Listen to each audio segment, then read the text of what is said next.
함께 이사야서 강의 7번째 시간을 갖도록 하겠습니다.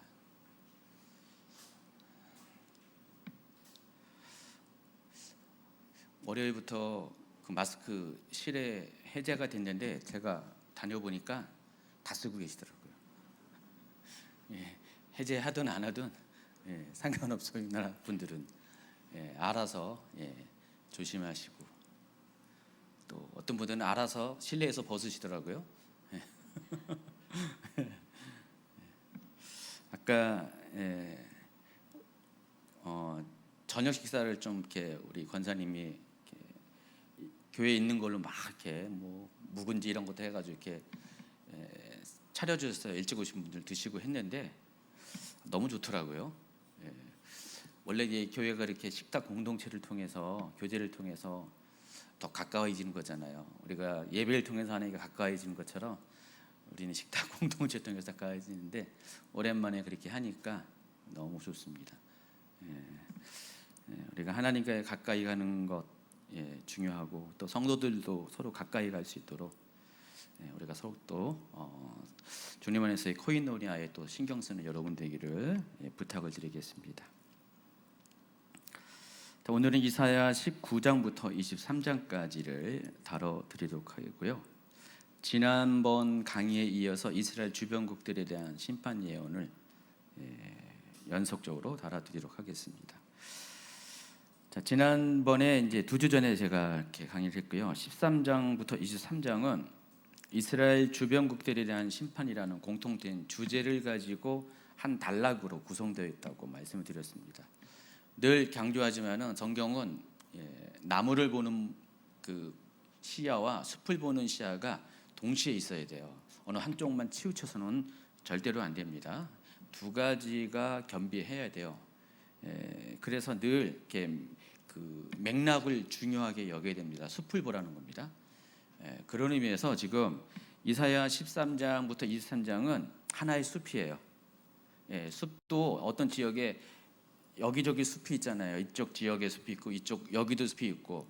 그러니까 지난번에 다뤘던 1장 1부터 12장은 옆에 있는 숲이라고 본다면은 요 13장부터 23장은 약간 다른 나무들이 이렇게 심겨져 있는 또 다른 색깔의 숲이라는 것을 여러분이 인식하시기 바랍니다. 그래서 지난번에 다뤘던 첫 번째 1장부터 12장까지의 단락은 유다의 심판과 구원이라는 주제를 가지고 하나의 숲이 이루어졌다면은 13장부터 23장은 유다를 이렇게 위협하고 공격하고 또 힘들게 하는 그 주변 이방 민족들에 대한 심판을 다루는 예언의 숲이라는 것을 여러분이 머리에 명심하고 오늘 말씀도 들으시기 바랍니다. 그래서 13장 23장까지는 모두 12개의 각 12개에 대한 심판 내용들이 기록이 되어 있습니다. 그리고 지난번에 그 중에서 절반에 해당하는 6개의 나라에 대한 이야기를 해드렸고, 오늘은 나머지 후반부 19장부터 23장까지 6개의 나라에 대한 심판 예언을 또 설명을 해드리도록 하겠습니다.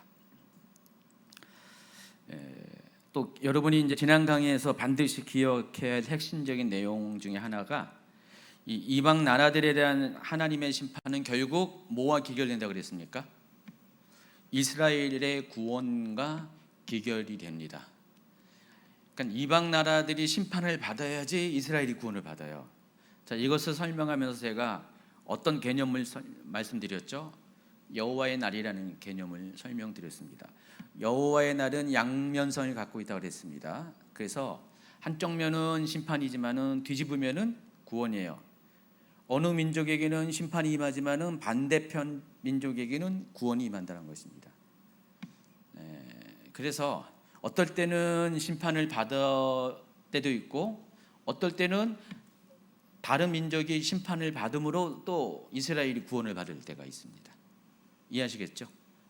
이와 같이 항상 양면성을 가지고 있다고, 여호와의 날은 그런 특성을 가지고 있다고 말씀드렸고요. 그래서 이 여호와의 날이라는 개념 자체가 이스라엘 민족을 위해서 하나님이 만드신 거예요.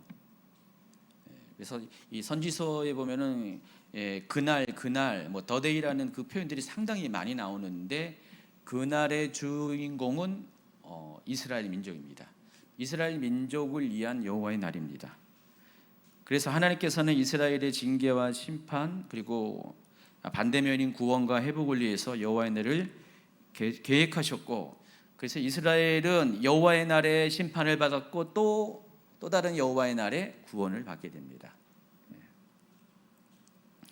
이처럼 하나님께서 이스라엘을 다루시는 방식이 여호와의 날을 통한 심판과 구원이라는 것을 아시기 바랍니다. 그래서 이스라엘이 하나님 앞에 불순종하고 또 우상 숭배하고 죄악 가운데 있으면은 이스라엘을 돌이키기 위해서 하나님이 징계를 내리시죠. 근데 그 징계에서 깨닫고 정신을 차리면은 심판까지 가지 않아요. 근데 징계에도 불구하고 정신을 못 차리면 어떻게 돼요? 심판에 이르게 됩니다. 그래서 이스라엘도 그렇고 북이스라엘도 그렇고 남유다도 다 동일하게 국가적인 멸망을 경험을 했어요. 그렇지만은 그들이 다시 돌이킬 때 하나님께서 비록 국가는 멸망했지만은 그들의 민족을 다시 회복시키시죠. 옛 땅으로 돌아오게 하죠. 그래서 하나님은 그들을 징치했던, 그들을 정복했던 그런 나라들을 또 멸망시킵니다. 그래서 북이스라엘을 멸망시킨 아수르가 멸망당했고 남유다를 멸망시킨 바벨론이 멸망을 당했습니다. 그와 같은 것들이 계속해서 영적 원리처럼 계속해서 반복적으로 역사 가운데 일어나게 된다는 것입니다.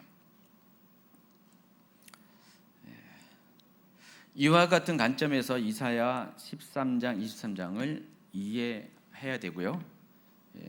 그래서 지난번에는 6개의 민족에 관한 나라에 대한 예언을 설명드렸고 오늘 강의에서는 나머지 12개 중에서 6개 후반부의 내용들을 다뤄드리도록 하겠습니다. 그리고 이제 한 가지 알아야 될 것은 여호와의 날의 결국은 메시아이신 예수님께로 기결된다는 것. 그러니까 여호와의 날의 중심에는 여호와의 날은 누구를 위해 있냐? 이스라엘 민족을 위해 있는데 그 북이스라엘과 남유다를 합친 이스라엘이라는 겁니다. 그런데 그 여호와 날의 결국은 메시아이신 예수님에게로 기결된다는 것입니다. 여호와의 날의 주인공은 이스라엘 민족과 동시에 또 예수님이라는 거예요. 예수님이 메시아로서 오실 때 여호와의 날이 역사적으로 성취가 된다는 것입니다. 예수님께서는 심판과 구원의 주가 되어서 악인을 심판하시고 의인을 구원하기 위해서 이 땅에 오셨습니다. 그리고 예수님은 오직 이스라엘만 위한 것이 아니라 복음 안에서 의인으로 인정을 받은 모든 민족에 속한 모든 이들을 위해서 오셨어요. 유대인들은 오직 자기들의 민족과 관련돼서 메시아만을 기다렸지만은 결과적으로 메시아이신 예수님은 모든 민족을 위해서, 모든 민족의 구원을 위해서 이 땅에 오셨고, 예수님은 이미 초림하셨지만은 다시 오시는 재림의 날에 바로 이와 같은 하나님의 구원의 계획, 여호와의 날을 통한 구원의 계획이 완성이 됩니다. 그래서 역사적으로 여호와의 날은 계속적으로 있어 왔어요. 크고 작은 여호와의 날이 있었고 그 여호와의 날은 결과적으로 맨 마지막에 언제 완성이 되냐? 그리스도의 재림의 때. 제가 설명한 게 좀 이해가 되시죠? 여러분 충분히 이해가 되실 것을. 제가 항상 이렇게 질문을 하는 이유는요. 그렇게 함으로써 여러분이 좀 확신 가운데, 말씀에 대한 확신 가운데 좀 있게 하려고 합니다. 아마 이제 계속 제 이야기를 안 들어오신 분들은 목사님이 뭔 말을 하는데 이해가 될 것 같은데 이해가 잘 안 돼요. 왜냐하면 개념을 이해 못하니까, 단어, 용어들을 이해 못하니까 이게 잘 안 들어와요. 굉장히 낯선데 여러분이 이미 많이 들어왔기 때문에 목사님이 뭔 얘기를 하는 것인지 알아요. 정리가 되잖아요. 제가 지금 여러분께 정리를 해주고 있습니다. 그래서 이제 오늘 이제 13장에서 이집트에 대한 예언, 심판 예언을 좀 먼저 다뤄드리도록 하겠습니다. 자, 이집트에 대한 이제 예언을 이사야가 지금 선포할 이 당시가 어느 시기냐? 바로 이스라엘 민족에 대한 아수르의 위협이 고조되고 있는 시기였습니다. 막 전운이 감도는 그런 시기. 조금씩 아수르의 위협이 이스라엘을 공격하려고 하는 굉장히 아주 더욱더 전쟁의 시기가 가까우는 그런 때, 자, 상황이 그러다 보니까 유다의 지도자들이냐 왕을 비롯해서 이때 왕이 누구였다고 했죠? 아하스 왕이고 그 뒤에 또 그 히스기야 왕으로 넘어가죠. 그래서 이때의 왕과 지도자들은요, 점점점 이집트를 의지하려 합니다. 그런데 하나님께서는 앞서 아수르를 의지하지 말 것을 강력하게 당부를 했어요. 특별히 아하스 왕이 아수르를 많이 의지했잖아요. 그래서 이번에도 이사야는요, 이집트를 의지하지 말 것을 강력하게 요청합니다. 아수르를 의지하지 말아야 될 이유를 이사야서 8장 5절부터 8절까지는 이렇게 이야기를 했습니다. 여호와께서 다신에게 말씀하여 이르시되 이 백성이 천천히 흐르는 실로아물을 버리고 르신과 르말리아의 아들을 기뻐하느니라. 그러므로 주 내가 흉용하고 장일한 큰 하수 곧 아수르 왕과 그의 모든 위력으로 그들을 뒤덮을 것이라. 그 모든 골짜기에 차고 모든 언덕에 넘쳐 흘러 유다에 들어와서 가득하여 목에까지 미치리라. 흉룡하고 창이란 큰 하수가 아수르 왕을 의미하는데, 그 아수르의 위협이 유다까지 밀고 들어올 것이다라고 지금 예언을 했어요. 유다가 지금 북이스라엘과 아람의 동맹으로 인해서 굉장히 곤란한 상황이 되니까 아수르를 의지했는데, 의지하지 말라는 것입니다.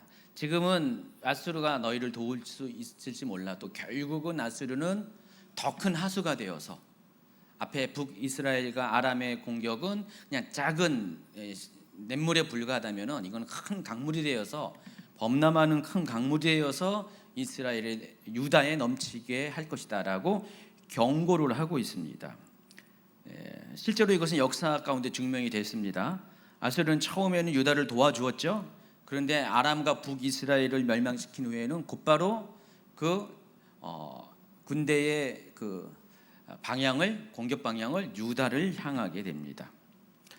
그래서 지금 이사야는요, 유다가 의지할 것은 오직 하나님뿐입니다라는 것을 강조하고 또 강조를 했어요.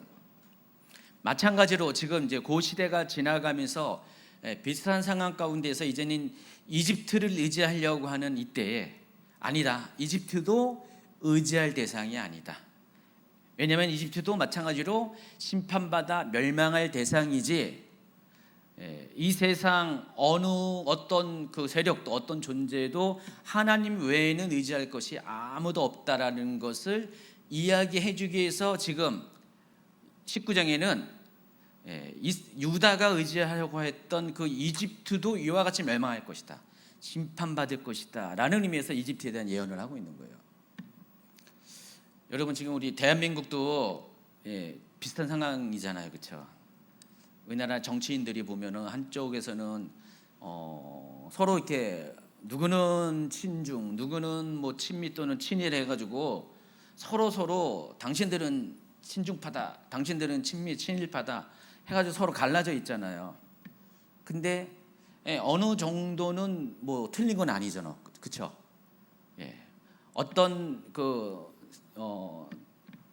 세력은 정말 중국을 의지하는 거 맞고요. 어떤 세력은 미국을 의지하는 거 맞아요. 그렇죠? 그거는 뭐 부인할 수 없는 거예요. 근데 전적으로 의지하냐, 그거는 이제 바라보는 시선의 차이가 있을 뿐이지, 그 사실 자체는 맞습니다. 근데 그것을 우리가 이 이사야의 예언에 접목하면 어떻게 해요? 동일하게 이사야가 지금 만약에 우리에게 지금 예언한다. 지금 중국도 의지할 것이 아니라 또 미국도 의지할 것이 아니라 무엇을 의지해야 된다고요? 하나님만을 의지해라. 지금 그 얘기하고 있는 거예요, 지금. 여러분, 이게 실은 여러분에게도 지금 적용돼야 될 부분이죠. 여러분도 한 국민의 한 사람으로서 여러분이 의지할 대상은 누구라고요? 하나님이라는 것입니다. 지금 이사야가 이 예언을 할 때 하나님을 잘 믿는 사람도 있었고 하나님을 제대로 안 믿는 사람이 있었죠. 특별히 왕을 비교해 보면은요, 아하스 왕은 하나님을 전혀 의지 안 했죠. 문의는 하나님을 자기도 예배한다고 하지만 동시에 우상을 숭배하면서 하나님을 의지하는 것이 아니라 대국을 의지했잖아요. 히스기야도 약간의 그 외세를 의지하는 그런 부분도 있었지만 결국은 나중에는 정말 하나님만을 의지하는, 전적으로 하나님만을 의지하는 그런 왕이 됐습니다. 그러니까 아하스와 히스기야 이렇게 비교가 되는 거예요.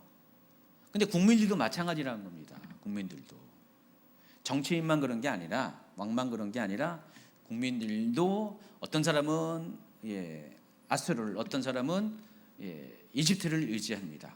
오늘날도 동일하다는 것입니다. 근데 역사가 증명하는 것은 특히 기독교인, 하나님을 아는 사람들에게 있어서 의지할 분은 결국은 하나님밖에 없다라는 것을, 여러분 믿을 놈 세상에 없다 그랬는데 맞습니다. 사람 중에는 의지할 사람이 없습니다.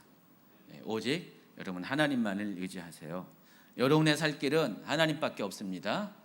만약에 여러분이 뭐 이렇게 물에 빠진 상황이 있으면은 옆에 누구한테 의지하지 마세요. 왜냐하면 그 사람 자기 살라고 오히려 누르고 살아나는 사람이지 하나님밖에 의지할 수 없습니다. 대한민국은 하나님만을 의지하는 하나님의 나라가 되어야 됩니다. 아멘. 그래서 이사야는 이것을 강조하기 위해서 이집트의 임할 심판에 대해서 선포를 하고, 그 내용은 다음과 같습니다. 19장 1절을 읽어주시기 바랍니다. 세 번역으로 읽어주세요. 이것은 이집트를 두고 하신 엄한 경고의 말씀이다. 주님께서 빠른 구름을 타고 이집트로 갔을 것이니 이집트의 우상들이 그 앞에서 떨고 이집트 사람들의 간담이 녹을 것이다.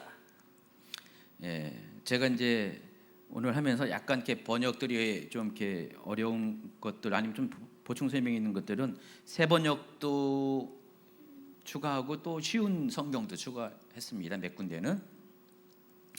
그래서 지금 이 19장은 이집트를 두고 하신 엄중한 경고의 말씀이다라고 설명을 합니다. 자, 그래서 이집트의 그 향한 경고의 말씀의 구체적인 내용들이 2절부터 나오는데, 자, 2절 3절을 읽어 주시기 바랍니다. 내가 이집트 사람들을 부추겨서 서로 맞서 싸우게 하겠다. 형제와 형제가 이웃과 이웃이, 성읍과 성읍이, 왕권과 왕권이 서로 싸우게 하겠다. 그래서 이집트 사람들의 길을 죽여놓겠다. 내가 그들의 계획을 무산시켜버리면 그들은 우상과 마술사와 신접한 자와 무당을 찾아가 물을 것이다. 첫 번째 하나님께서 이렇게 허락하신 심판의 내용은 사회적인 혼란입니다. 내분으로 인해서 전쟁이 일어나고 그 결과 이집트가 세워진다는 것입니다. 지금 외침의 문제가 아니라 내분으로 인해서 이집트가 문제가 생길 것입니다.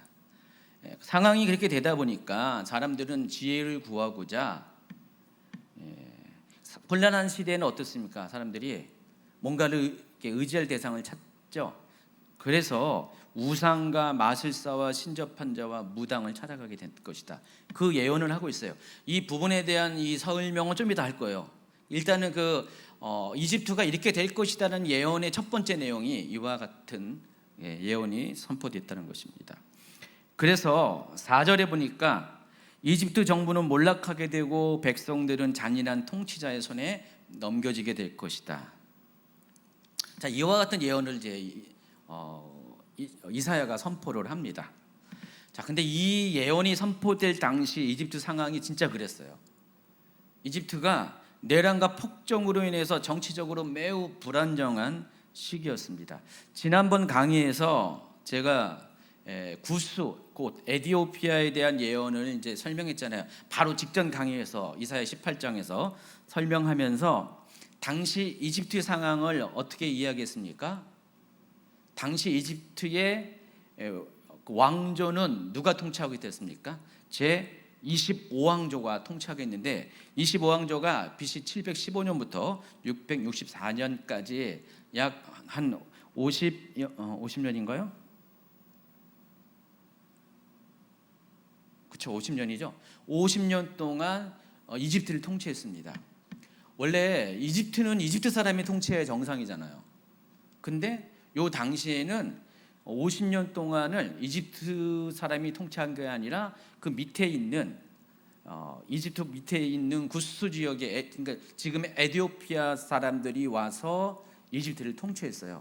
그러니까 옛날에 우리 36년 동안 옆 나라인 일본이 와서 한국을 통치한 것처럼 그때는 완전히 식민지였죠. 근데 여기는 식민지라기보다도 왕권만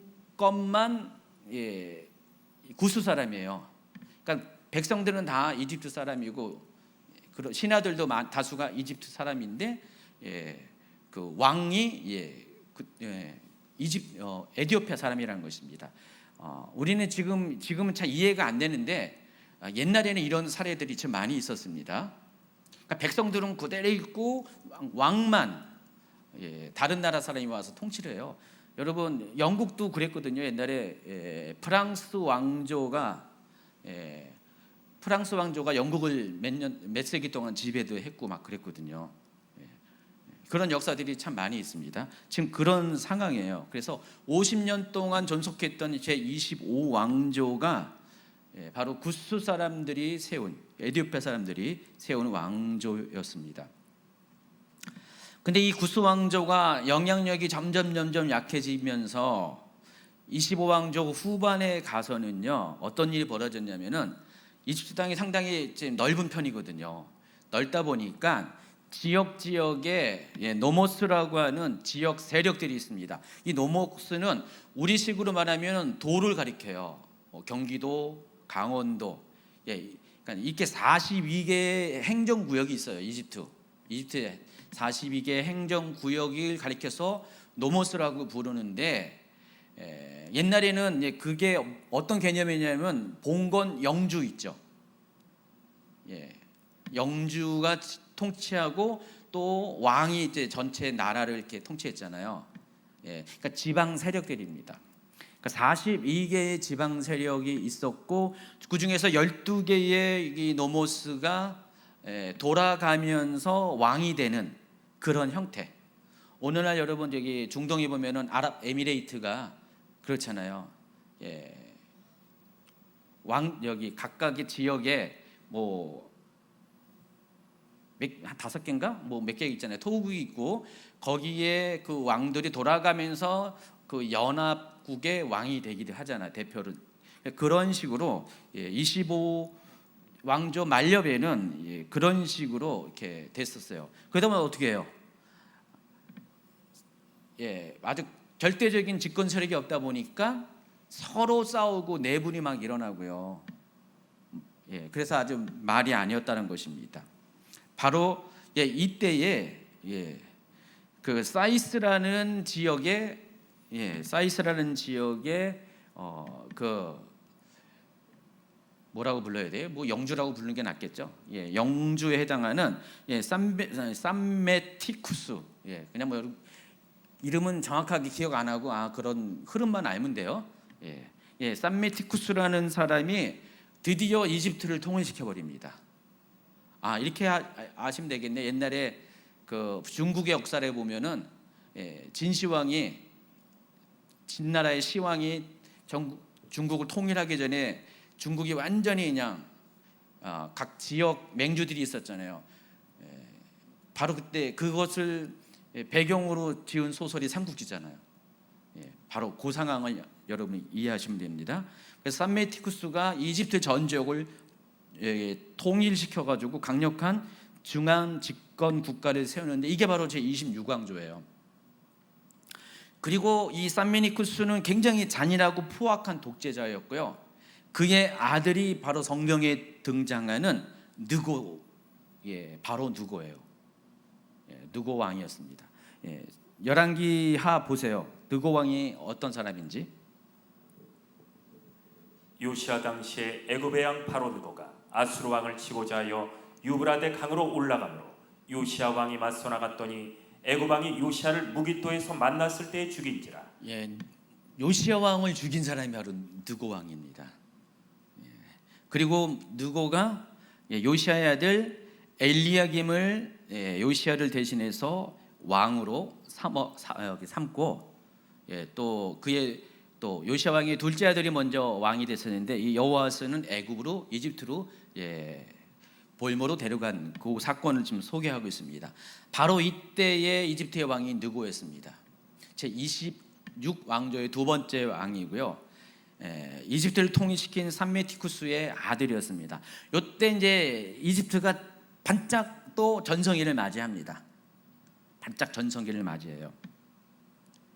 그래서 이 4절에 언급했던 이사야 19장 4절에 언급했던 아까 4절에서 잔인한 주인의 손에 붙으리라 그랬는데, 그 잔인한 주인이 바로 삼메티쿠스라는 것입니다. 지금 이사야는요, 이 일이 일어나기 50년, 60년 전에 이 일들을 예언을 한 거예요. 지금 정확하게 어떤 일이 일어날 것을 미리 반세기 전에 예언을 했고, 그 예언 그대로, 이사야의 예언 그대로 역사 가운데 성취가 되었습니다. 또 정치사회적인 혼란에 대한 예언과 더불어서 자연재해가 일어날 것에 대해서 이야기합니다. 근데 자연재해의 결론은 경제적인 파탄입니다. 19장 5절 6절 읽어주세요. 나일강이 마를 것이다. 강바닥이 바싹 마를 것이다. 강에서는 악취가 나며 이집트 시냇물의 물깊이가 얕아져 마르겠고. 여러분, 이집트의 한번 나일강의 모습을 볼까요? 10번 슬라이드 한번 보시면요, 나일강 저렇게 예뻐요. 근데 잘 보시면, 그림에서 보면은 나일강 주변에 뒤에 보면 어때요? 사막이잖아요. 근데 적어도 나일강과 나일강 이 유역은요 저렇게 예뻐요. 여러분, 이집트 여행 가면요, 나일강을 이렇게 나일강이 굉장히 길거든요. 한 2,000km 가까이 돼요. 거기를 이렇게 투어하는 크루즈가 있대요. 며칠 동안 가는 크루즈가 있어요. 그럼 크루즈에서 나일강 주변을 보면은요 너무너무 예뻐요. 저런 식으로 되어 있어요. 여러분, 그 옆에 있는 지도로 보면은요, 나일강이 11번 슬라이드 저렇게 되어 있습니다.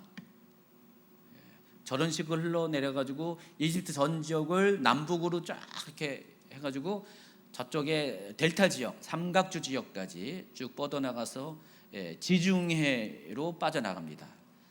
저게 나일강입니다. 이집트 위에 누비아에서도, 구스에서도 나일강을 만날 수가 있고요. 이집트 사람들에게 나일강은요 생명줄이에요. 생명줄. 뒤에 나오는 것처럼 12번 슬라이드 보여주시면요, 위성지도예요. 지금 가운데 나일강이 있고, 나일강 옆에는 전부 다 사막이잖아요. 저기는 나무도 없고 농사를 지을 수가 없어요. 근데 나일강 유역을 보세요. 나일강 유역에는 푸른색이잖아요. 그리고 저 델타 지역은 완전히 또 푸른색이고요. 여러분, 세계적인 곡창지대 중에 하나가 이집트가 있다는 거 아세요? 근데 만약에 나일강이 없다, 이집트는 끝이에요. 끝. 특별히 요 이사야 당시에는 대부분 다 농업에 의지하는 그런 시대였거든요. 이집트 사람들은 농업에 의지했어요. 이집트 사람들은요 목축을 굉장히 또 싫어했습니다. 하층민들이랑 목축을 했지, 중산층 이상은 다 농업에 집중했습니다. 그래서 저 삼각주에서 생산되는 그 농업 소출량이 어마어마해가지고요, 이집트 전 지역을 먹여 살리고 또 수출까지 합니다. 그래서 지중해 너머에 지금의 유럽 국가에 수출을 했어요.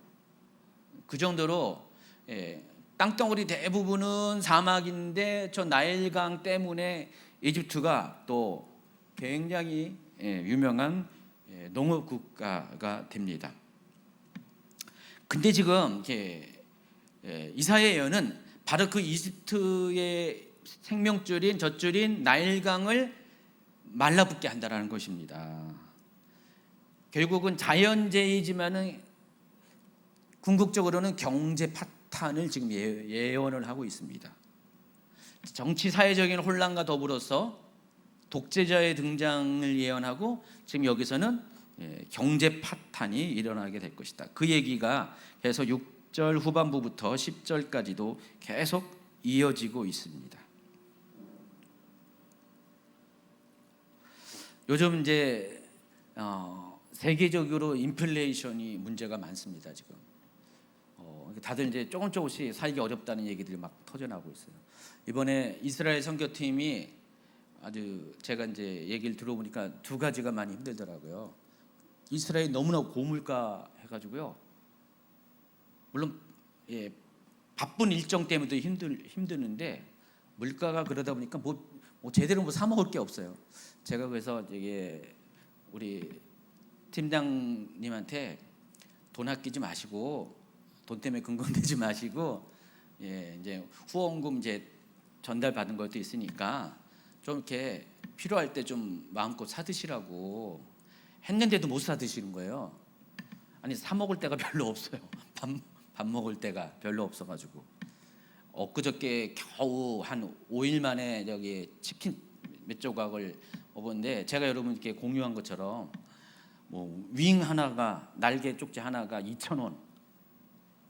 어제 최 목사님이 이제 기름 넣는데 저한테 카톡에다가 헉 하고 보내왔더라고요. 기름이 1리터에 3,000원이래요. 지금 우리나라 지금 얼마예요? 휘발유는 1,600대 후반이잖아요. 근데 거기 3,000원, 두 배가 더 많아. 이스라엘 지금 난리가 났습니다. 아주 고물가. 전 세계적으로 지금 인플레이션이 심하는데 보통 지금 인플레이션이 한 20-30%에서 많게는 50%, 막 100%까지 올라가는 데가 많이 있어요. 여러분 계시록에 보면은요, 계시록에 보면은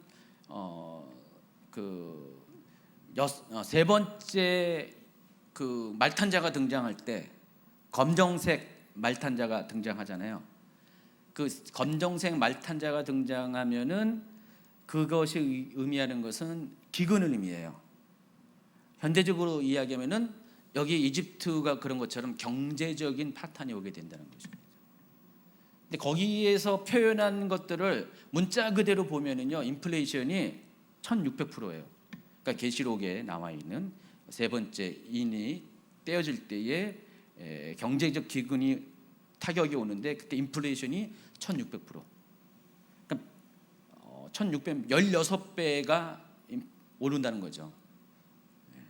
그와 같은 상황이 전 세계적으로 마지막 때 일어나게 될 것이다라고 예언을 하는데 지금 겨우 그냥 한 20% 30% 인플레이션 여기에 지금 전 세계가 지금 많이 힘들어하고 있고요. 경제적인 또 침체가 올 것이다라고 지금 굉장히 두려워하고 있잖아요. 지금 그런 상황인데 지금 이집트는요 그보다 훨씬 더 우리가 지금 겪고 있는 것보다 훨씬 더 심각한 상황인 것 같습니다. 그러니까 이집트 경제를 떠받들고 있는 나일강이 싹 말라버려가지고요. 나일강 통해서 얻는 작물 재배가 어렵고요. 또 어업도 안 되고요. 또 나일강에서 유명한 것 중에 하나가 파피루스 갈대가 거기 생산돼서 그걸 가지고 활용한 게 상당히 많이 있거든요. 나중에는 파피루스가 종이 역할도 하잖아요. 그런 모든 것들이 다 끊긴 거예요. 그러니까 완전히 아주 심각한 상황인데 그와 같은 일이 있을 것이라고 지금 예언을 하고 있습니다. 이사야가. 그 세 번째가 이집트에 대한 심판 중에 세 번째가 정신적인 면까지 확장되어서 사회적 리더십이 흔들리게 됩니다. 여기 보면은 11절에 보면은 소환의 방백은 어리석었고 바로의 가장 지혜로운 모사의 책략은 우둔해졌으니 너희가 어떻게 바로에게 이르기를 나는 지혜로운 자들의 자손이라 나는 옛 왕들의 후예라 할 수 있으랴 이렇게 나오는데 여기 소환이라는 것은 타니스라는 지역을 가리키는데 이 지역은 나일강 삼각주의 북동쪽에 위치한 중심 도시입니다. 21왕조 때는 이 지역이 수도였어요.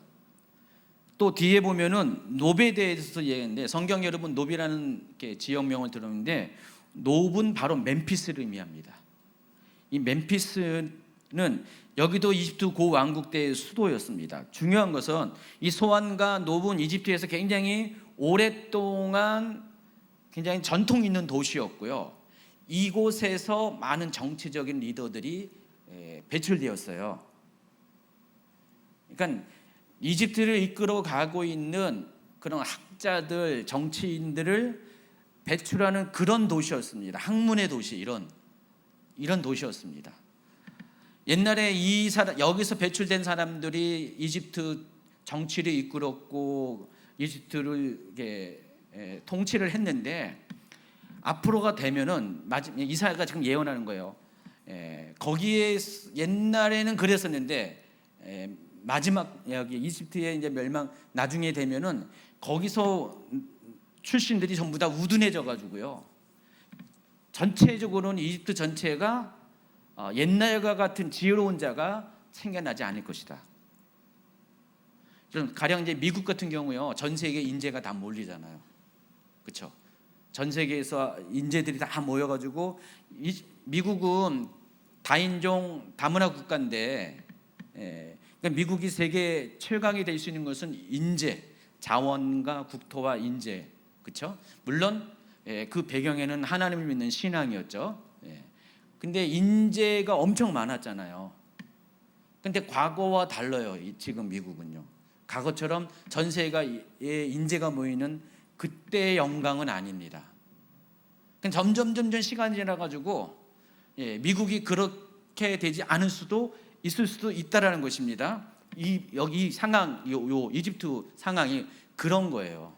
과거에는 미국이 그랬는데, 과거에는 이집트가 그랬는데, 앞으로 이집트는 그러지 않게 될 것이다. 그런 예언을 지금 이사야가 하고 있다는 것입니다. 이 세 가지의 이야기를 하면서 이 심판의 결과, 강성함을 자랑했던 이집트는 부녀같이 연약한 존재가 된다고 이야기합니다. 16, 17절. 그날에 애굽이 부녀와 같을 것이라. 그들이 만군의 여호와께서 흔드시는 손이 그들 위에 흔들림으로 말미암아 떨며 두려워할 것이며, 유다의 땅은 애굽의 두려움이 되리니 이는 만군의 여호와께서 애굽에 대하여 정하신 계획으로 말미암으니라. 그 소문을 듣는 자마다 떨리라. 실제로요, 이사야의 이 예언이 있은 후에 이제 이사야 이 예언은 25왕조 때 예언된 거고요. 26왕조 때 잠깐 이렇게 이집트가 광성했다가 27왕조로 들어서면서 이집트는 몰락을 하게 됩니다. 27왕조가 이제 BC 525년부터 404년까지 존재했었는데, 제가 일부러 이집트 27왕조의 역대 파라오의 이름을 이렇게 참고상으로 올려놨어요. 15번 슬라이드 보시면은 여러분 이름을 쫙 보면은 다 아는 사람이지 않습니까? 페르시아의 왕들이에요. 아까 구스 에디오피아의 왕들이 이집트를 통치한 것처럼 27왕조도 마찬가지로 페르시아의 왕이 이집트를 통치했어요. 그리고 이 페르시아 왕이 이집트를 통치할 때는 페르시아가 세계를 제패하는 그런 시대였어요. 이해하시겠어요?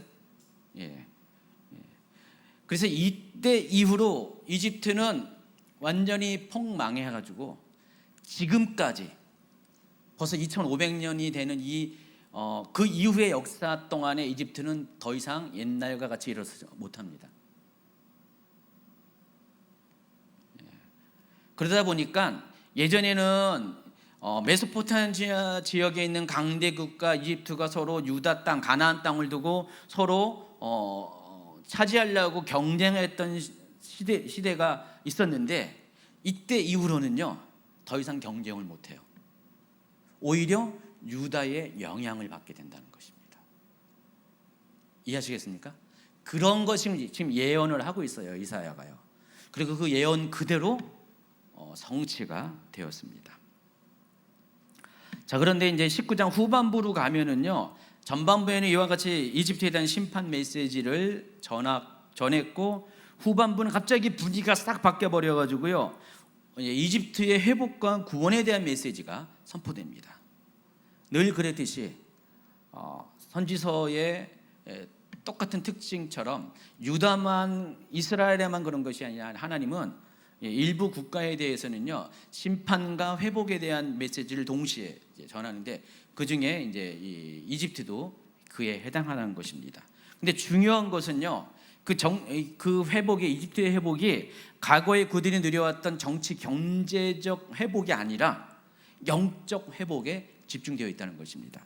그래서 18절부터 보면은 이게 영적 회복에 대해서 강조하고 있음을 알 수가 있습니다. 읽어주세요.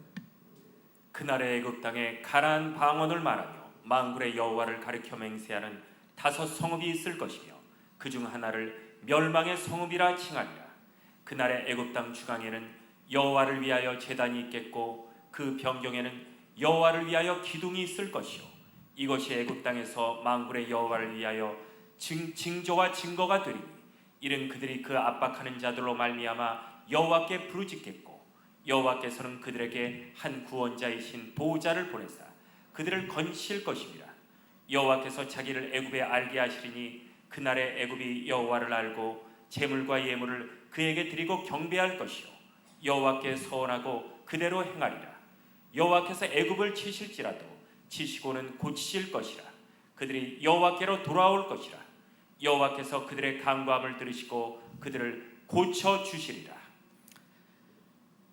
이 같은 예언은 그대로 성취가 되는데, 이집트의 정치적 영향력이 27왕조 이후에, BC 6세기 이후에 쇠락해가지고 더 이상의 정치적으로는 이전과 같은 명성을 회복할 수는 없었는데, 페르시아 왕조가 이집트를 지배하고 나서부터는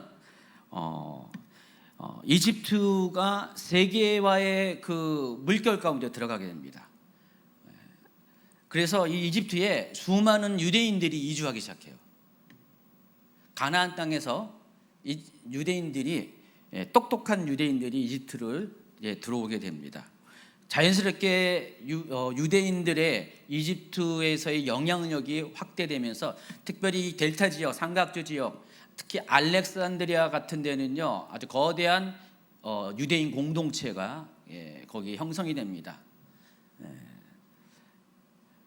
그래서 BC 160년 경에는요, 이사야의 예언대로 이집트 땅 중앙에 예루살렘에 있는 그 성전과 같은 동일한 용도의 성소가 세워집니다. 지금 그게 예언됐잖아요. 아까 19절에 그날의 애굽 땅 중앙에는 여호와를 위하여 제단이 있겠고, 이 예언이 그대로 성취가 된다라는 것입니다. 여러분 아는 분이 있을지 모르겠지만 요세푸스라는 사람이 있어요. 고대 유대 고대사를 기록한 요세푸스, 유명한 이제 역사가죠. 이 사람이 이제 AD 70년에 예루살렘의 멸망을 또 직접 목도하고 그것을 기록한 유대 전쟁사도 기록한 사람인데, 굉장히 유명한 사람입니다. 요세푸스가. 요세푸스의 책이 지금도 그대로 이제 전승이 돼가지고 뭐 2000년 전에 기록한, 거의 2000년 전 가까이 기록한 책이 지금도 유명한데, 거기 요세푸스의 고대사의 기록에 보면은 요 당시에 유다의 제사장 오니아스 4세라는 사람이 있는데, 이 사람이 이집트로 정치적인 망명을 했습니다. 그때 당시 이집트를 통치하던 왕조가 또다시 이방 왕조였어요. 그래서 그리스계 프톨레미 왕조가 이 당시에 그 이집트를 통치하고 있었습니다. 그래서 이 그리스계 프톨레미 왕조가 유대인에 대해서 굉장히 상당히 이렇게 호의를 베푸는 왕조였거든요. 그래서 이 제사장 오니아스 4세가 이와 같은 요청을 했고, 실제로 프톨레미 왕조에서 그것을 허락을 해가지고요, 지도에 보면은요, 멤피스 지역에 가까운 멤피스에 가까운 36km 떨어진 레온토폴리스라는 요 지역에, 그러니까 요 지역이 지금 그 이집트에서는 굉장히 지도적으로는 중앙이 아니지만은 사회적으로는 굉장히 정중앙에 위치한 곳이거든요. 예, 인구도 여기서 몰려 살고요. 이곳에 실제로 AD 71년경에 이곳에 진짜 160경에 그 성전이 세워졌고요. AD 71년에 여기가 무너지기까지 약 200년 동안 성전이 실제로 있었다는 것입니다. 여러분 뭐 그 사실 전혀 모르는데 그와 같은 일이 이사야의 예언대로 그대로 성취가 됐어요. 역사 가운데. 또 이사야는요, 이집트의 영적 부흥의 흐름이 더 넓은 지역으로 퍼져 나가게 될 것을 예언합니다. 23절부터 25절. 그날의 애굽에서 아수르로 통하는 대로가 있어 아수르 사람은 애굽으로 가겠고 애굽 사람은 아수르로 갈 것이며 애굽 사람이 아수르 사람과 함께 경배하리라. 그날에 이스라엘이 애굽 및 아수르와 더불어 셋이 세계 중에 복이 되리니 이는 만군의 여호와께서 복 주시며 이르시되 내 백성 애굽이여 내 손으로 지은 아수르여 나의 기업 이스라엘이여 복이 있을지어다 하실 것입니다. 애굽에서 아수르로 통하는 대로. 자, 이것은 어디를 통과하냐면은 이스라엘 땅을 통과합니다. 근데 대로가 열렸다는 것은 뭐예요? 고속도로가 열렸다는 건데, 고속도로가 아무 때나 열립니까? 전쟁 시기엔 고속도로가 폐쇄가 되겠죠. 그러니까 모든 것들이 소통이 활발하게 일어나는 그날이 오게 된다는 것입니다. 근데 그게 언제 성취가 되냐? 바로 복음이 세상을 지배할 때, 그러니까 복음이 로마 제국을 통해서 모든 세상을 왔다 갔다 할 때, 그때 이 예언이 성취됩니다. 그래서 이사야 19장 23절, 24절, 25절은 애굽, 아수르, 이스라엘을 하나님이 다 중요히 여기는 그런 국가로 옵니다. 지금 어때요? 이사야 당시에는 아수르도 대적이죠. 이집트도 대적이죠. 그런데 장차 어떤 날이 오게 될 거냐? 하나님께서 이집트에 대해서 내 백성이라고 부를 날이 오게 된다는 것입니다. 아수르에 대해서 내 손으로 지은 백성이라고 부를 날이 오게 된다는 것입니다. 그리고 아수르와 애굽과 이스라엘이 함께 연합해서 예배드리는 날이 오게 된다는 것입니다. 바로 복음이 전파될 때 실제로 그와 같은 일이 일어나게 된다는 것입니다. 그래서 이사야 예언의 핵심은 하나님은 더 이상 민족주의의 한계 안에서 하나님의 영적 축복을 머무르게 하지 않고, 다시 말해서 더 이상 유다만을 고집하지 않고 이집트도 아수르도 모두가 하나님의 백성이 되게 하고, 다만 이스라엘은 하나님의 기업으로 여전히 중심 역할을 감당해야 할 것이다. 그와 같은 예언을 하고 있다는 것입니다. 그게 오늘날 성취되었다는 것입니다. 그래서 여러분, 이 예언이 있고 난 다음에 실제로 복음이 전파된 이후에 이 이집트 땅은요, 특별히 알렉산드리아를 중심으로 해서 북아프리카 지역에 당시 1세기 로마 시대 당시에 가장 번성했던 기독교 공동체가 생깁니다. 여러분, 그 1세기 당시에 초대교회 당시에 가장 기독교가 번성했던 지역이 4군데가 있어요. 당연히 예루살렘이고요. 또 어디 있습니까? 안디옥이죠. 시리아의 안디옥. 그리고 또 어디죠? 로마죠. 그리고 또 하나가 여기 북아프리카의 이집트 델타 지역의 알렉산드리아입니다. 이와 같은 흐름은 그 카톨릭 전에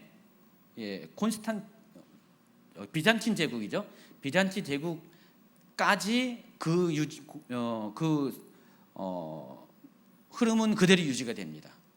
그래서 알렉산드리아가 거의 제가 기억하기로는 한 7, 8세기 거기까지 기독교가 굉장히 왕성하게 한 7세기까지 왕성하게 이게 기독교가 이렇게 뭐라고 표현해야 돼요? 부흥했던 그런 지역이 됩니다. 나중에 이슬람이 들어오기 전까지, 이슬람이 들어오기 전까지 이집트는 기독교 국가였어요. 실제로는. 그와 같은 일을 지금 이사야가 예언을 한 거예요. 그리고 예언한 그대로 성취가 되었다는 것입니다. 그리고 이제 20장으로 넘어가요. 근데 시간이 52분인데 하다가 안 되면은요, 제가 적당한 시간에 끝을 내고 나머지는 강의하는 참조하시라고 말할 겁니다. 20장에는요, 아수르가 이집트와 에티오피아, 구스를 침공하는 것에 대한 예언이 나옵니다. 실제로 이 18장부터 20장까지가 실은 하나의 단락이에요. 소단락이에요. 13장부터 23장까지 진행되는 이스라엘 주변 국가에 대한 그 심판 메시지 중에 또 하나의 단락입니다. 그래서 이집트, 구스에 대한 것들이 집중적으로 이 세 개의 챕터 가운데 나오고 20장은 그것에 대한 결론 부분에 해당하는 것입니다. 그래서 20장에서는 핵심적인 내용이 뭐냐? 유다가 이집트를 신뢰하는 것이 얼마나 어리석은 것을 단정적으로 이야기하고 이 결론을 맺습니다. 하나님은요, 아주 이상한 요청을 합니다. 누구한테? 이사야한테. 20장 1절부터 3절까지. 아수르의 사르곤 왕이 다르단을 아스돗으로 보내매 그가 와서 아스돗을 쳐서 취하던 해니라.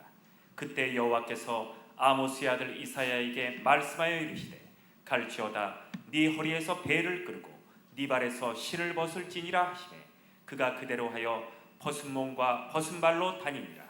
여호와께서 이르시되 나의 종 이사야가 3년 동안 벗은 몸과 벗은 발로 다니며 애굽과 구스에 대하여 징조와 예표가 되었느니라. 자, 이와 같은 예언이 언제 떨어졌냐? BC 711년에 이와 같은 예언이 선포가 됩니다.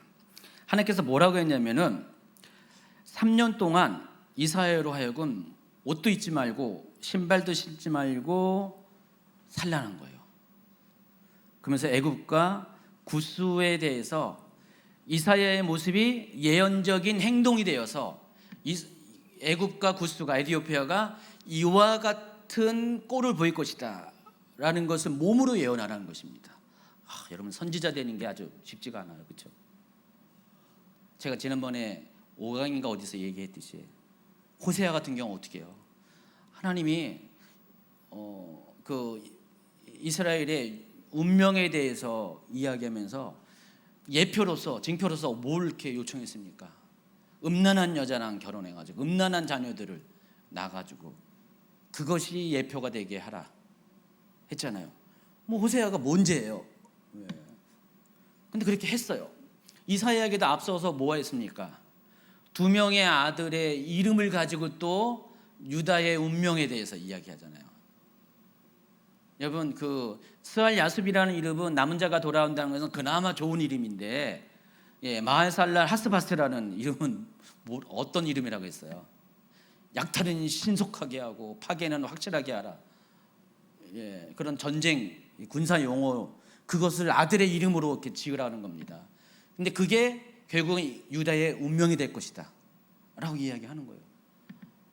여러분이 만약에 이사야 같은 선지자면 하나님이 여러분의 자녀한테 그렇게 이름 지라 그러면 지겠어요? 하나님, 그건 좀 너무하지 않아요? 뜻은 알겠는데 하나님, 이거는 그래요, 그럴 거예요. 근데 지금 여기 상황은 더 심각해. 3년 동안을 옷 벗고 신발도 신지 않고 다니라고. 글쎄요, 24시간 365일 내내 그런 건지 아니면 어느 시기만 그런 건지 3년 기간 동안에 그건 잘 모르겠지만은, 자, 그걸 통해서 앞으로 지금 구스와 에티오피아와 이집트의 운명이 이와 같을 것이다라고 예언적인 행동으로 나타내 보이라는 거예요. 그래서 여러분, 선지자 되는 거 너무 좋아하지 마세요. 선지자는 아주 어렵습니다. 대가를 치러야 돼요. 실제로 이와 같은 것이 역사적으로 성취가 돼요. 4절부터 6절까지는 앞으로 성취될 것들에 대해서 이렇게 예언을 합니다. 이와 같이 애굽의 포로와 구스에 사로잡힌 자가 아수르 왕에게 끌려갈 때 젊은 자라 늙은 자가 다 벗은 몸과 벗은 발로 볼기까지 드러내어 애굽의 수치를 보이니 그들이 바라던 구스와 자랑하던 애굽으로 말미암아 그들이 놀라고 부끄러워할 것이라. 그날에 이 해변 주민이 말하기를 우리가 믿던 나라 곧 우리가 아수르 왕에게서 벗어나기를 바라고 달려가서 도움을 구하던 나라가 이같이 되었은즉 우리가 어찌 능히 피하리오 하리라. 예, 앞서 설명한 대로 이 구스 사람 이 샤바코라는 사람이 BC 714년에 제25왕조를 창건을 합니다. 그리고 나서 곧바로 한 건이 뭐냐면 그동안 이집트를 지배했던 이 아수르에 대해서 반역을 취합니다.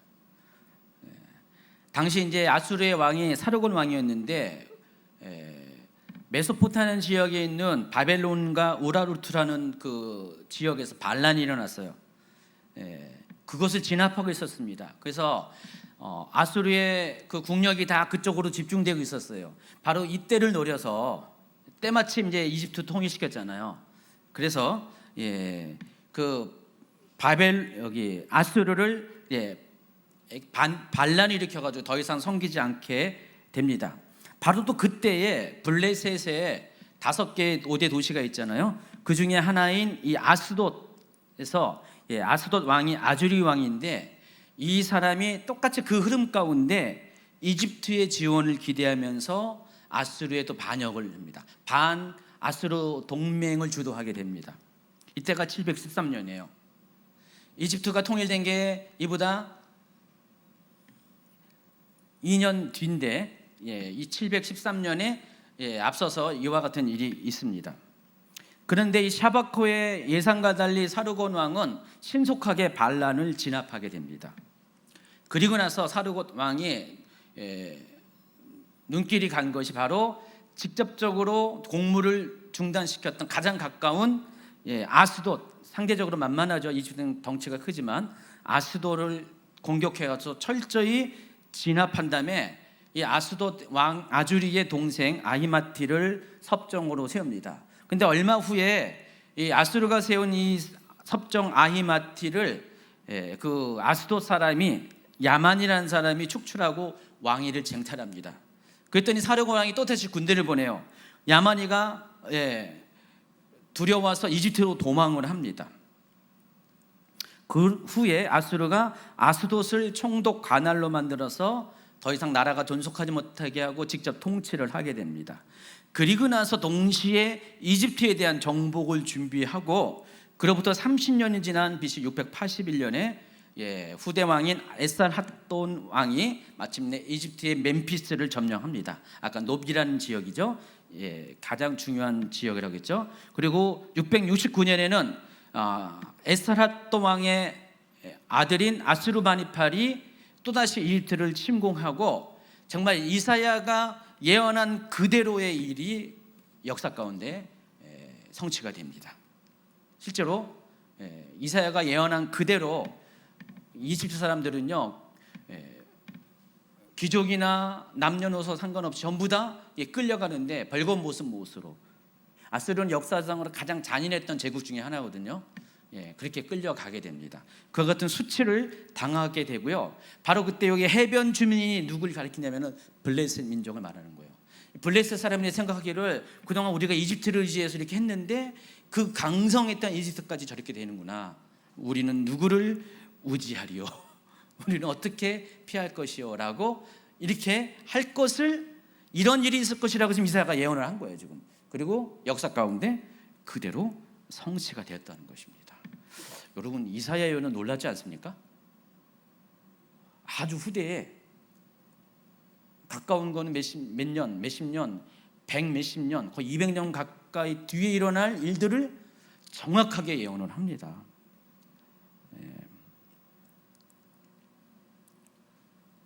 더 놀라운 것은 이제 21장에 나옵니다. 21장에는요, 또다시 바벨론에 대한 예언이 선포가 됩니다. 앞서 이미 13장, 14장에서 주변국들의 예언, 심판 예언 중에서 가장 첫 번째로 가장 중요하게 다뤘던 것이 바벨론인데 여기서 한 번 또 다뤄요. 바벨론에 대한 심판 예언을 하는데 이번에는요 이 이사야가 바벨론이 어떻게 멸망당하는 것을 마치 눈으로 직접 본 것처럼 묘사를 합니다. 여러분, 이사야에 대해서 제가 뭐라고 설명했습니까? 시오라고 됐죠. 코제 선지자라고 했습니다. 이 코제 선지자는요, 일반적인 나비 선지자와 달리 직접 눈으로 보는 사람입니다. 하나님이 앞으로 일어날 일들을 직접 환상으로 보여주는 것을 보고 예언하는 사람이에요. 이 이사야가 그런 사람이었습니다. 여실히 그것이 증명이 되는 게 21장입니다. 이 내용을 쫙 보면은요, 이사야는요 마치 그 현장을 목격한 것처럼 바벨론이 멸망당하는 모습을 생생히 증언을 합니다. 시간 관계상 여러분 그냥 읽어주시고요. 그래서 이 바벨론의 멸망은 이사야가 묘사한 그대로 성취가 됩니다. 무려 170년에서 180년 후대에 이 예언이 그대로 성취됐는데, BC 539년에 그 메대와 바사 페르시아 연합군이 바벨론을 함락하는 바로 그때가 지금 이사야 21장에서 바벨론 멸망에 대한 예언을 생생하게 모사한 바로 그 장면이라는 것입니다. 당시 수도를 지켰던 바벨론 성을 지켰던 바벨론의 왕이 벨사살 왕이었는데, 나보니두스라는 그 왕의 아들이었고, 섭정으로 아버지 나보니두스가 해외 원정을 가는 동안에 이 벨사살 왕이 국내 정치를 맡고 있었습니다. 바로 그때 539년에 메대와 바사 연합군이 바벨론 성을 포위하고 있었어요. 나보니두스는 그 앞전에 여러 번의 전투에서 패해가지고 더 이상 능력이 없었고, 이제 바벨론 성만 함락하기 직전이었습니다. 근데 바벨론 성은요, 역사적으로 굉장히 유명한 철옹성 중에 하나였습니다. 공격하기가 쉽지 않았어요. 그래서 이제 바벨론 성이 딱 남아 있는데, 그날 그 밖에서는 메대 바사 연합군이 포위하고 있는 와중에 다니엘서를 보니까 벨사살 왕이 이상한 행동을 합니다. 잔치를 벌여요.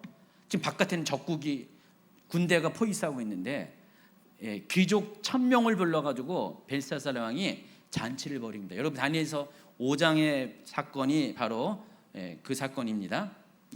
그 하나님께서 손을 보여가지고 그들이 전혀 알지 못했던 새로운 글자를 보여주고, 그것을 다니엘이 와서 해석을 하는데, 지금 이제 이 바벨론의 멸망에 대해서 하나님이 이렇게 보여준 거잖아요. 그리고 그날 밤 곧바로 함락이 되잖아요. 바로 그 다니엘서 5장입니다. 근데 왜 벨사살 왕이 적이 포위하고 있는데 왜 그런 일을 행동을 했는가? 여러 사람들이 그것을 이제 추측을 하고 타당한 결론을 내린 게 이겁니다. 당시 이제 바빌론 성은 워낙에 철옹성이기 때문에 함부로 들어올 수 없는 성이었습니다. 버티고 있었어요. 당장 지금 함락된 그런 상황은 아니었습니다. 군대는 바깥에서 진치고 있어도, 그런데 지금 이제 이 포위 기간이 길어지니까 왕권에 대한 의심이 온 거예요. 그래서 때로는 고대 세계에서는요, 만약에 이렇게 대적들이 있으면은요, 신하들이 반란 일으켜가지고 왕을 잡아가지고 목을 따가지고 그 대적들한테 주고 자연스럽게 전쟁을 피해가면서 이렇게 할 수 있거든요. 바로 그런 상황에서 이 벨사살 왕은 1000명의 귀족들을 불러놓고 자기의 건재함을 보여주기 위해서 잔치를 벌인 겁니다. 근데 큰 실수를 했어요. 그 조상인 느부갓네살 때 예루살렘 성전에서 갖고 왔던 하나님 손에 썼던 이 성전의 그릇들을 가지고 술 먹었어요. 하나님이 진노했고, 바로 하나님이 그날 밤으로 그 성을 함락시키게 됩니다. 근데 이 일이 이사야가 170년 전에 예언을 한 거예요. 놀랍지 않습니까? 그리고 예언한 그대로 성취가 됩니다. 21장 5절 9절을 한번 세 번역으로 읽어주세요. 내가 보니 사람들이 잔치상을 차려놓고 방석을 깔아 앉아서 먹고 마신다. 갑자기 누가 명령한다. 너희 지휘관들아 일어나거라, 방패를 들어라. 그런데 갑자기 병거가 몰려오고 기마병이 무리를 지어온다. 누가 소리친다. 바빌론이 함락되었다. 바빌론이 함락되었다. 조각한 신상들이 모두 땅에 떨어져서 박살났다. 지금 이게 이사야 예언이고요. 25장 5절에 보면은 지금 요 장면은 다니엘서 5장에 있는 장면입니다. 근데 갑자기 누가 명령을 하는 거예요. 지휘관들아 일어나가라, 방패를 들어라. 어디 번역해 보니까 기름을 칠하라. 막 그렇게 나오는데 그러니까 지금 바로 전투 준비를 하라는 것입니다. 왜냐하면은 갑자기 병거가 몰려오고 기마병이 무리를 지어서 지금 공격이 시작했기 때문에 빨리 전투를 준비하라는 것입니다. 동시에 바벨론이 함락되었다, 바벨론이 함락되었다라고 외치는 소리가 들립니다. 실제로 바벨론은 이렇게 급속하게 갑자기 멸망을 당합니다. 참 재밌는 건요. 바벨론 명당이 아니라 멸망에 대한 선지자의 묘사가 그 후대의 마지막 때에 있을 영적 바벨론인 적그리스도 왕국의 멸망을 묘사하는 계시록 18장의 2절의 표현과 닮아 있어요. 계시록 18장 2절을 한번 읽으세요. 힘찬 음성으로 외쳐 이르되 무너졌도다 무너졌도다 큰 성 바빌론이여 귀신의 처소와 각종 더러운 영이 모이는 곳과 각종 더럽고 가증한 새들이 모이는 곳이 되었도다. 이사야의 표현과 이 계시록 18장의 표현이 굉장히 비슷하지 않습니까? 역사상의 큰 성 바벨론이 무너진 것처럼 마지막 때에도요 적그리스도의 왕국도 이와 같이 무너질 것을 예언을 하고 있습니다. 21장 11절 12절은 에돔에 관한 예언이고 13절부터 17절까지는 아라비아에 관한 예언이고요. 그리고 22장에는요 갑자기 뚱딴지 같이 예루살렘에 관한 예언이 나옵니다. 예루살렘의 멸망에 관한, 유다의 멸망에 관한 예언이 나오는데 근데 여기 보면은 환상의 골짜기에 대한 경고라는 아주 독특한 표현으로 유다의 멸망을 예언을 하고 있습니다. 왜 예루살렘을 가리켜서 환상의 골짜기로 부른 이유는 뒤에 이제 38번 슬라이드를 보시면은요 이 흰놈의 골짜기 때문에 그래요. 이 흰놈의 골짜기가 예루살렘을 이렇게 둘러싸고 있는 두 개의 골짜기 중에 하나인데 서편에 있는 골짜기가 흰놈의 골짜기인데 여기서 어떤 일이 일어났습니까? 우상 숭배가 일어났잖아요. 바로 지금 환상의 골짜기는 그곳을 지칭하는 거고요. 유다가 심판받아야 될 이유가 바로 여기 있다는 것입니다. 그래서 하나님은요 회개하지 않은 유다의 거민들에 대해서도 이와 같이 심판을 할 것이다라는 것이 22장에 쭉 나와 있습니다. 시간 관계상 이렇게 설명 못하고요. 15절부터는요 유다의 관리들에 대한 심판이 예언이 되어 있고요. 여기는 두 명의 인물이 나오는데 셈나와 엘리야김이 나옵니다. 이 셈나는 당시에 이사야가 예언한 당시에 국내 대신, 지금으로 말하면 총리 역할을 했던 사람인데 이 사람이 총리임에도 불구하고 개인적인 것들만 치중하면서 국가의 업무에 대해 소홀히 했고요. 또 그래서 하나님께서는 이사야의 예언을 통해서 이 셈나의 직위를 빼앗을 것이라고 다른 사람에게 줄 거라고 했는데 그 사람이 바로 엘리야김입니다. 그리고 이 엘리야김이 실제로 역사를 보니까 바로 이어진 역사를 보니까 셈나를 대신해서 국내 대신이 됩니다. 다윗의 집에 열쇠를 맡은 자가 됐고요. 그런데도 이 엘리야김 역시 나중에 지위가 올라가니까 가족들을 채용하면서 위치오면서 또 사사로운 사심을 드러내가지고 또 하나님 앞에 또 징계를 당합니다. 이와 같은 두 인물의 이야기를 하면서 결국은 유다의 거민들도, 예루살렘의 거민도 그렇고 유다 왕국을 지탱하는 이런 관리들도 이와 같이 책임감 있게 행하지 못한 것에 대해 하나님께서 심판하실 것이다 라는 내용이 지금 22장에 나와 있습니다. 그리고 이제 23장에는 두로에 대한 심판이 등장합니다. 두로에 대한 심판까지 하면 이제 끝이거든요. 오늘 강의가. 바벨론이 내륙 세력의 대표 주자라고 한다면은 두로는 해양 세력을 대표하는 사람입니다. 바벨론이 정치 권력을 상징하는 것이라면은 두로는 재물과 향락의 상징적인 존재가 됩니다. 여러분 이제 계시록 18장에 보면요, 큰 성 바벨론의 멸망에 대해서 이야기하면서 거기 같이 언급되는 사람들이 상인들에 대해서 언급하잖아요. 바로 그 상인들에 해당하는 사람이 요 두로 사람들을 마지막 그 계시록에도 똑같이 그 의미를 이렇게 가지고 갑니다. 그래서 이 두로가 굉장히 나라는 조금 했었어요. 두로가 어딘지 아시죠? 페니키아, 지금 현재 레바논. 나라는 굉장히 작았지만은 당시에 이사야 당시에 지중해 해상 무역을 장악한 사람이었습니다. 장악했고요. 멀리 유럽의 다시스까지, 다시스가 그 저기 나오잖아요. 그 요나서에 나오죠. 이 다시스가 어디냐면은 스페인, 사람들이 서바나라고 부르는 이 스페인의 유명한 고대 항구 도시 이름이 다시스입니다. 그러니까 유럽의 끝쪽에 있죠. 거기까지 이르면서 무역을 지배했던 사람들입니다. 이 페니키아는 배를 잘 만들기로 유명하거든요. 페니키아 배, 여러 가지 다양한 어떤 유명한 게 많이 있는데 그 배를 잘 만들었고요. 그래서 페니키아가 이 배를 통해서 해상 무역을 독점했습니다. 그래서 알렉산드리아, 나일강 하류 델타 지역에서 생산된 곡물을 이 배로 실어가지고 이 지중해 연안 국가에 팔면서 그 지중해 연안 국가 여러 곳에 식민지를 개척한 그런 해상 왕국이었습니다. 그 드로에 대해서 지금 심판을 예언을 하고 있습니다. 그런데 그 드로를 멸망시킨 게 누구냐? 바벨론입니다. 그래서 여러분, 이 드로의 심판은요, 유다의 멸망과 같이 따라갑니다. 유다가 먼저 멸망당했고 두로도 얼마 있다가 멸망을 당합니다. 그리고 유다가 회복될 때 고레스 왕에 의해서 포로 귀환을 할 때 여기 두로 역시 그때 다시 회복이 됩니다. 그와 같은 이야기가 지금 이사야가 지금 예언을 하고 있습니다. 23장에서. 자, 그런데 두로가 멸망한 원인이 뭐가 있냐면 에스겔 28장에 하면은 바로 교만 때문이라고 설명을 합니다. 그리고 이사야 23장 오늘 본문에 보면은 70년 이후에 또 두로가 다시 회복될 것이다.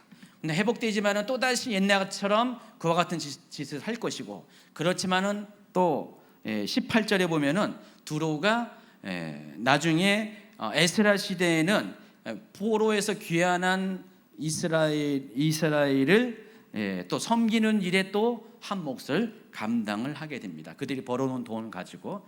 그와 같은 내용들이 지금 23장에 쭉 나와 있어요. 그래서 오늘 이제 다 끝났고요. 19장부터 23장까지는 그 주변 이스라엘 주변 국가들에 대한 예언을 쭉 하면서 이스라엘 주변의 국가들이 어떻게 하나님 앞에 쓰임 받고 또 그들이 어떻게 또 하나님 앞에 심판을 받는가, 이런 이야기들이 쭉 나와 있습니다. 좀 이야기를 쫙 보면은요, 결과적으로 유다도 그렇고 북이스라엘도 그렇고 주변의 나라들도 결국은 똑같은 원리에 의해서 하나님의 쓰임 받고 또 징계를 당하고 심판을 당하는 것 같습니다.